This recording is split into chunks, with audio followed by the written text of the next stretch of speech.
Hello friends, welcome to our channel crypto with Vishal. आज के video में बात करेंगे गाइस बिटकॉइन के बारे में, बिटकॉइन स्पॉट ईटीएफ के वॉल्यूम के बारे में। एक बहुत बहुत पॉजिटिव और एक अच्छा अपडेट है क्रिप्टो करेंसी मार्केट के लिए, उसको डिस्कस करेंगे। और क्या यहां से जो लास्ट क्रिप्टो करेंसी मार्केट का एक क्रैश होने वाला था वो स्टार्ट हो गया है या नहीं, इस बारे में बात करेंगे। और 15 ऐसे कॉइन्स के बारे में आप लोगों को बताऊंगा जो अगर यहाँ से मार्केट क्रैश होता है तो मैं उनको यहाँ पे खरीदने वाला हूँ। सबसे पहले चलेंगे एक बार क्रिप्टो एनालिसिस पे। मार्केट कैप की बात करेंगे, 0.9% मार्केट कैप यहाँ पे डाउन है। वॉल्यूम के बारे में बात करेंगे, 5% डाउन है। इनफ्लो की बात करते हैं अगर, तो 2 इनफ्लो के डेटा देखने को मिले थे हमें यहाँ पे, टोटल 2254 बीटीसी के। कल के दिन की बात करेंगे तो कल भी 2 इनफ्लो देखने को मिले हमें यहाँ पे 4687 बीटीसी के। फियर एंड ग्रीड इंडेक्स की बात करते हैं यहाँ पे तो वो ग्रीड में है 74 में। सेंटिमेंट्स की बात करते हैं तो वो बाय के तरफ है। और अगर आप हीट मैप की बात करेंगे तो बीटीसी 0.5% डाउन और इथीरियम 1.64% डाउन यहाँ पे चल रहा है। बिटकॉइन के बारे में गाइस अगर बात करें तो आप लोगों को याद होगा हम लोगों ने एक एरिया यहाँ पे बनाया था जहाँ पे हमने बात करी थी कि यहाँ से चांस है कि बिटकॉइन अगर इसको टेस्ट करता है तो एक रैली हमें यहाँ पे देखने को मिल सकती है। रैली खैर यहाँ से आई भी, पर उसके बाद ही नीचे हमें करेक्शन देखने को भी मिल गया डाउन ट्रेंड में। और अभी अगर आप देखेंगे तो करंटली बिटकॉइन चल रहा है 51,640 पे, और अगर आप देखें तो 50,760 के नियर अबाउट का लेवल है जो बार बार बिटकॉइन यहाँ पे टेस्ट कर रहा है। अभी जो एरिया था, जो अभी तक बिटकॉइन को सपोर्ट मिल रहा था जहां से, वही एरिया पे अब अगर आप देखेंगे ये वो एरिया है जहां पे बिटकॉइन को अभी करंटली रेजिस्टेंस जो है यहाँ पे मिल रहा है। अगर आप छोटे टाइम फ्रेम पे यहाँ पे बात करते हैं तो, बड़े टाइम फ्रेम पे अगर आप बात करते हैं तो चीज़ें बहुत अलग देखने को यहाँ पे मिलती है। सबसे पहली चीज़, आप लोगों को अगर याद होगा तो हमने पहले एक वीडियो किया था जहां पे हमने बात करी थी कि जब भी बिटकॉइन की हाविंग होती है उससे पहले या उसके 1-2 महीने में बिटकॉइन के प्राइस में एक डंप देखने को हमें अक्सर मिलता है, या तो उससे 2 महीने पहले या फिर हाविंग के 2 महीने बाद। और नियर अबाउट 35 से 40% का ये डंप होता है यहाँ पे। लास्ट टाइम भी हमने इसी डंप के बारे में बात करी थी। और अगर हम लोग उस ट्रेंड के हिसाब से भी देखते हैं तो बिटकॉइन अगर हम करंट प्राइस से देखते हैं यहाँ पे, और मैं सेम रेंज को देखता हूँ, तो अगर आप देखेंगे तो बिटकॉइन का जो सपोर्ट जोन है वो यहाँ पे 32 के नियर अबाउट यहाँ पे आता है। अगर इसको मैं थोड़ा सा नीचे कर देता हूँ यहाँ से, जो करंट प्राइस है हम लोग वहाँ पे इसको देख लेते हैं। हाँ, तो अगर आप देखेंगे ना यहाँ से तो बिटकॉइन का जो सपोर्ट है वो 34 से 32,000 के नियर अबाउट यहाँ पे आता है। अगर वो क्रैश जिसकी हम लोग बात करते हैं वो आता है तो सेम चीज़ को अगर आप हमारे पैटर्न के हिसाब से देखते हैं तो 32,000 का ये वही लेवल है जहां पे बिटकॉइन एक भी बार अभी तक नहीं आया है सपोर्ट टेस्ट करने के लिए। अगर आप देखेंगे हर बार बिटकॉइन हर जगह पे टेस्ट करने को आता है, पर ये 32,000 पे सपोर्ट कंफर्म करने को नहीं आया है। अब क्या इस बार भी वो क्रैश होगा जो हर बार होता है? तो उसमें ना थोड़ा सा ऐसा है, इस बार ना चीज़ें थोड़ी सी बदल गई हुई है। इस बार ETF की वजह से चीज़ें काफ़ी बदल गई है। तो ये क्रैश हर बार की हिस्ट्री रही है कि बिटकॉइन की हाविंग से पहले या हाविंग के बाद ये क्रैश जरूर एक बार देखने को मिलता है, और उसके बाद एक्चुअल में बुल रन की यहाँ पे प्रिपरेशन और तैयारी शुरू हो जाती है। क्या इस बार भी वो होगा? इस बार थोड़ा सा डाइसी है, हर बार ये क्रैश होता है यहाँ पे, पर ETF के वॉल्यूम इतना ज़्यादा बढ़ गया है, ये क्रैश होगा या नहीं होगा फिलहाल इस बारे में कुछ कंफर्म नहीं है। दूसरी चीज़, अगर आप थोड़ा सा बड़े टाइम फ्रेम पे सेम चीज़ को बात करते हैं तो कुछ हुआ नहीं है। अगर हम देखें बिटकॉइन ने जो अभी तक हाई बनाया है वहां से करंट अगर हम लोग देखें तो बिटकॉइन सिर्फ 2.83% डाउन है, और जो विग भी लगी है अभी तक अगर आप वहां पे भी देखते हैं तो सिर्फ 4.34% डाउन है। तो ये चीज बोलना भी कि बिटकॉइन क्रैश हो रहा है या बिटकॉइन का अब नीचे डाउन ट्रेंड शुरू हो गया, बोलना बड़ा मुश्किल है, क्योंकि इतना बड़ा कुछ क्रैश हुआ नहीं है। 4-5% का एक दिन में बिटकॉइन के प्राइस पे हमें पंप डंप देखने को मिलता है, तो उसमें ये चीज़ बोलना मुझे लगता है कुछ ये बोलना कि क्रैश हो जाएगा सही नहीं है। यहाँ पे इंपॉर्टेंट फिलहाल के लिए ये है कि अगर बिटकॉइन का प्राइस यहाँ पे नीचे आता है तो 48,600 पे बिटकॉइन किस तरीके से यहाँ पे रिएक्ट करता है। अगर वो लेवल टूटता है तो हम लोग जरूर इस बारे में बात कर सकते हैं कि हाविंग से पहले जो एक क्रैश होता है वो यहाँ पे देखने को मिलेगा, पर वो क्रैश 40,000 का 40% का देखने को मिलेगा, वो भी थोड़ा सा इस बार के लिए डाइसी है। अगर वो क्रैश आप मान भी ले ज़्यादा से ज़्यादा, स्पेसिफिकली अगर ये ETF नहीं आता तो चीज़ें बदल जाती है। और अगर आप वो क्रैश बोले भी कि वो क्रैश आएगा यहाँ पे, तो जो हमारा एक एरिया था ना, जो हमारे लिए एक बहुत बड़ा रेजिस्टेंस का काम कर रहा था, मेरा मानना है कि वही एरिया पे बिटकॉइन फिर से यहाँ पे टेस्ट करता हुआ देखने को मिल सकता है। अनटिल एंड अनलेस कोई बहुत बड़ा नेगेटिव फंड नहीं आ जाता है यहाँ पे। एक फंड ऑलरेडी लोडेड है, जो हम लोगों ने बात किया था यूएसडीसी और यूएसडीटी वाला, वो फंड अगर बड़ा हो जाता है तो फिर चीज़ें हो सकती हैं। अदरवाइज मेरा मानना है कि बहुत ज़्यादा हमें यहाँ से चीज़ें जाती हुई देखने को नहीं मिलेंगी।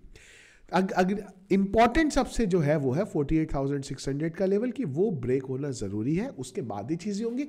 उसके अलावा अगर 2-3 हज़ार का बीटीसी के प्राइस में अगर डंप हो भी जाता है तो उसमें मुझे नहीं लगता इतनी कोई हाई तौबा वाली बात है। इतने पंप के बाद अगर थोड़ा डाउन चला भी जाता है तो उसमें कोई बहुत ज़्यादा यहाँ पे प्रॉब्लम वाली बात है नहीं। हो क्या रहा है अभी, किस वजह से चीज़ें देखने को मिल रही हैं, वो है यहाँ पे जीबीटीसी की तरफ से सेलिंग हो रही है। और अगर आप कल के दिन में बात करते हैं तो करीब 200 मिलियन डॉलर के जीबीटीसी की तरफ से आउटफ्लो आया है, और इसमें इंपॉर्टेंट रोल जेनेसिस का भी कहीं ना कहीं रहा, जो जेनेसिस की तरफ से सेल आउट होने थे।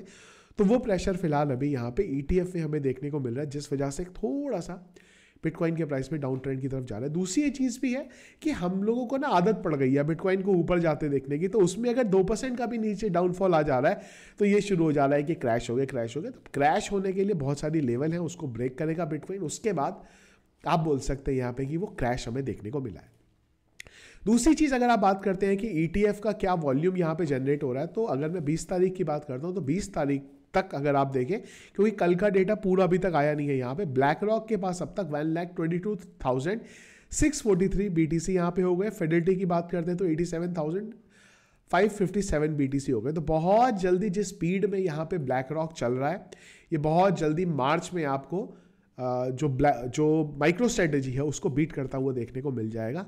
मार्च तक का खाली वेट करना है, और हो सकता है कि जितनी पब्लिक कंपनीज है उसमें सबसे बड़ा बिटकॉइन की जो होल्डिंग है वहाँ पे ब्लैक रॉक के पास हो जाए। ध्यान रखने वाली बात यह है, ज़्यादा दिन अभी भी यहाँ पे शुरू नहीं हुए हैं ट्रेडिंग को ईटीएफ की।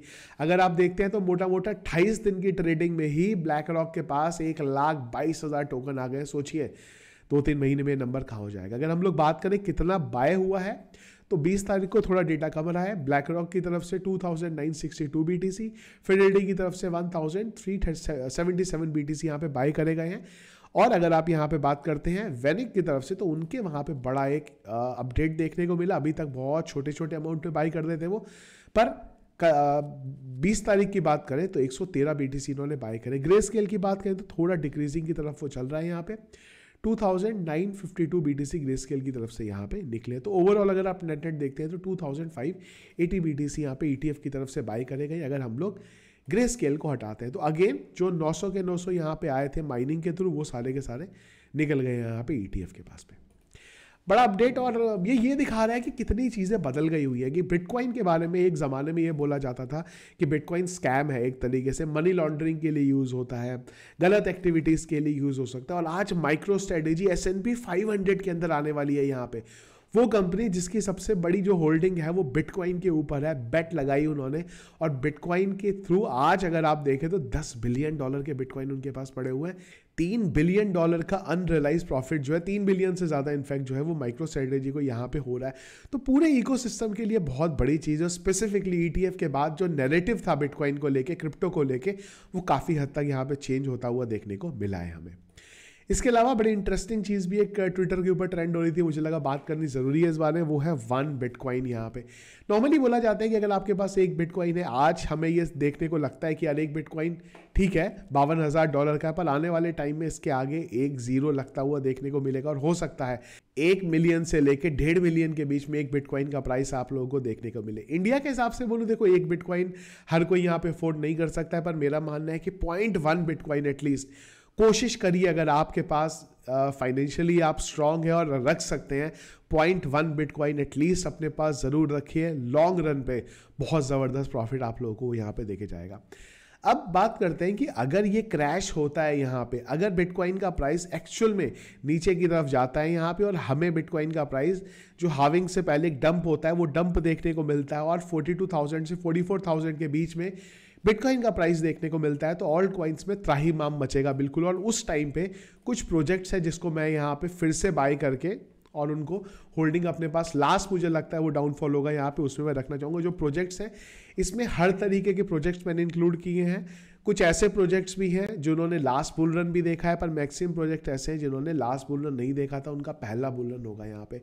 बिटकॉइन को मैं फिर से होल्ड करके रखना चाहूँगा यहाँ पे, क्योंकि मुझे लगता है वो लास्ट अपॉर्चुनिटी होगी बिटकॉइन के लिए भी। तो जो मेरे यहाँ पे प्रोजेक्ट्स रहेंगे जिसको मैं रखना चाहता हूँ, उसमें बिटकॉइन है, इथीरियम है, सोलाना है, एटम है यहाँ पे, कॉस्मोस। देखिए कॉस्मोस क्रिप्टो करेंसी की जब आप बात करते हैं, स्पेसिफिकली ब्लॉकचेन की जब आप बात करते हैं, उसमें कॉस्मोस ऐसा प्रोजेक्ट है जो सबसे ज़्यादा स्ट्रांग प्रोजेक्ट है, जिसकी जो टीम है वो जो काम करती है उसी को बाकी लोग कॉपी करते हैं। चाहे आप पॉलीगॉन की बात करें, आप टिया की बात करें, कई मॉड्यूल ये लोग भी वहीं से लेके आए हैं। तो कॉस्मोस ना बहुत ज़्यादा स्ट्रांग एक कम्युनिटी है जिनका प्रोजेक्ट है, पर प्रॉब्लम ये है कि ये मार्केटिंग पे ध्यान नहीं देते। इनको टोकन जा रहा है नहीं जा रहा उससे उतना फर्क नहीं पड़ता। ये वो लोग हैं जो बिलीव करते हैं कि हाँ हमें प्रोजेक्ट बढ़िया बनाना है, तो उस वजह से इतना पंप नहीं इनके जो प्राइस है दिखता। पर पोटेंशियल की अगर आप बात करते हैं तो कॉस्मोस के अंदर बहुत ज़्यादा पोटेंशियल है। अगर कोई भी ब्लॉकचेन डेवलपर है तो वो अपनी लाइफ में ज़रूर चाहता है कि कॉस्मोस के ऊपर मुझे काम करने को यहाँ पे मिले। कॉस्मोस है यहाँ पे। STX को फिर से हम लोग लेंगे, बहुत अच्छा प्रॉफिट ऑलरेडी STX के अंदर हो रहा है, पर फिर से एक बार कोशिश करेंगे बाई करने की। इसके अलावा ऑप्टिमिज्म मैं ले रहा हूँ, टिया में भी ऑलरेडी बहुत बढ़िया प्रॉफिट हमें देखने को मिला है। अब हर कैटेगरी के मुझे लेने हैं, कुछ तो मैं अलग अलग कैटेगरी में जा रहा हूँ, तो मैं रेंडार को भी ले रहा हूँ। आर्बिटम के बारे में बहुत जल्दी मैं एक डिटेल वीडियो बनाने वाला हूँ, क्योंकि नेक्स्ट मंथ में एक बड़ा अनलॉक आर्बिटम में भी होने वाला है, तो उससे इसके प्राइस में इंपैक्ट हो सकता है, तब इसके बारे में बात करेंगे। इसी के साथ साथ और भी कई नरेटिव हैं यहाँ पे जो आए हैं पिछले 1-2 साल के अंदर आए हैं, उसके हिसाब से ORDI भी हमें लेना पड़ेगा यहाँ पे। अगर NFT का ट्रेंड आगे जाने वाले टाइम में बढ़ता है तो उसमें ऐप कॉइन का प्राइस बहुत पंप हो सकता है। तो उस नैरेटिव की वजह से मैं ऑलरेडी मेरे पास ऐप कॉइन पड़े हुए, और ऐप कॉइन मेरा आज तक की क्रिप्टो करेंसी की जर्नी का वो प्रोजेक्ट है जो सबसे ज़्यादा लॉस में है, वो ऐप कॉइन है। यहाँ पे मैंने इसका DCA नहीं किया था, पर हाँ अगर मार्केट यहाँ से क्रैश होता है तो मैं इसको ले सकता हूँ। यहाँ पे AI की तरफ भी हमें जाना है, अलग अलग नैरेटिव की तरफ भी जाना है, स्टोरेज की तरफ भी जाना है, तो उसी में मैं AR को भी यहाँ पे ले रहा हूँ। इसके अलावा पाइथ को आप लोग जानते ही हैं, हमारी हमेशा से लिस्ट में रहा है। मांटा भी हम लोगों ने रिसेंटली बाई किया था जब डिप मिला था, फिर से हम लोग इसको लेंगे। और इसके बाद होगा हमारा एक मीम टोकन भी, वो होगा यहाँ पे मायरो। तो ये वो प्रोजेक्ट्स हैं जिसको मैं लेके रखना चाहता हूँ 2025 के लिए। इसमें मेरा मानना ये है कि मैं बिटकॉइन को और इथीरियम को होल्ड करके रखूंगा, पर बाकी के सारे प्रोजेक्ट्स को मैं 2025 के बुल रन में जब मुझे लगेगा कि हाँ एक अच्छा डिसेंट प्रॉफिट मुझे इन सबसे मिल रहा है, मैं इनको निकाल दूंगा। आप लोगों को मैं इन्फॉर्म भी कर दूंगा वीडियो के थ्रू कि मैं इन लोगों को बेच रहा हूँ। उसके बाद आप लोगों का कॉल है, आप लोग इन्हें निकालना चाहें तो आप लोग यहाँ पे निकाल सकते हैं। तो ये गाइस ओवरऑल मार्केट में फिलहाल अभी क्या चल रहा है, बिटकॉइन का क्या ट्रेंड चल रहा है, और बिटकॉइन का चार्ट अभी यहाँ पे क्या बोला। इंपॉर्टेंट 48,600 से नीचे जब तक हम नहीं आते तब तक कोई भी चिंता वाली बात नहीं है। बिटकॉइन जिस तरीके से चल रहा है, पंप डंप वाला सिचुएशन यहाँ पे बना रहेगा। तो ये हमारा आज का वीडियो पसंद आया आपको, इसको लाइक और शेयर जरूर कीजिएगा। चैनल में अगर आप नए या फर्स्ट टाइम वीडियो देख रहे हैं तो चैनल को सब्सक्राइब कर लीजिएगा। Thank you friends.